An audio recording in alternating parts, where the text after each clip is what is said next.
This is Daily Armenia, CivilNet's daily news digest. Here's what's making headlines in Armenia today. In a significant diplomatic milestone, the European Commission's Deputy Director General for Migration and Home Affairs, Johannes Luchner, and Armenia's Interior Minister, Arpine Sargsyan, officially launched negotiations potentially aimed at establishing visa-free travel between Armenia and the European Union.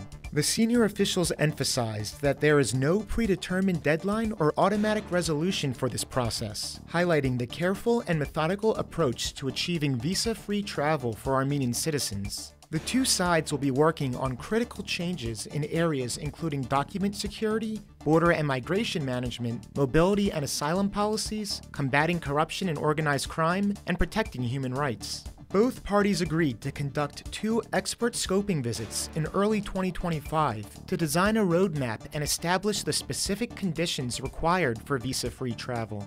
As of now, Armenian nationals need to apply for travel visas in advance to visit the European Union. All EU countries, except for Cyprus and Ireland, are part of the Schengen area, a common travel zone that also includes several non-EU members. Schengen visas enable travelers to move freely between member countries. However, these visas may sometimes restrict travelers to a single entry into the Schengen area. On the other hand, Armenian visa policies are more lenient for EU nationals, who can enter Armenia without a visa and stay for up to 6 months.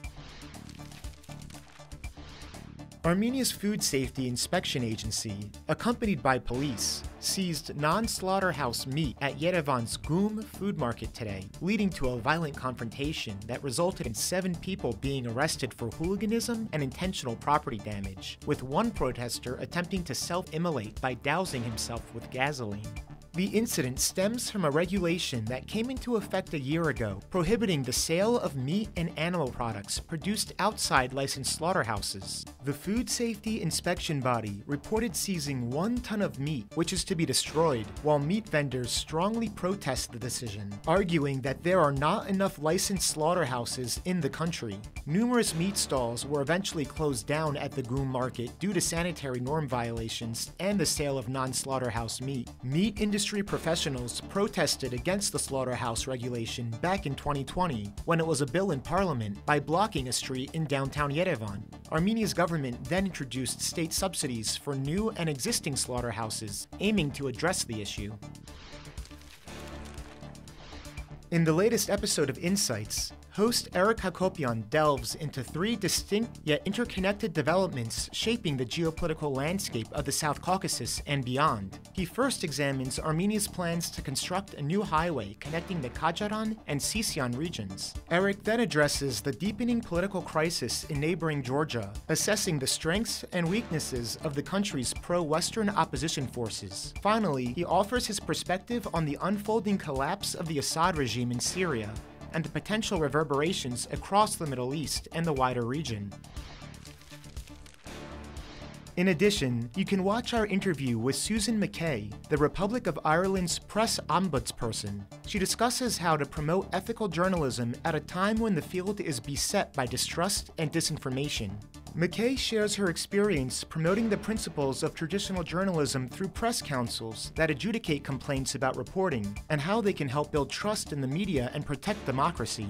Find the link to these videos in the description below. And finally, the CivilNet number of the day is 6. That's because the 6th annual Yerevan Open International Chess Tournament just concluded at the Tigran Petrosyan Chess House. The champion was Platon Galperin, representing Sweden, followed by Armenian grandmasters Hovik Harapetyan and Mamigon Gharibian, while Karin Grigoryan won the Blitz tournament. And as always, please follow CivilNet for the latest news and independent reporting from our contributors on the ground here in Armenia.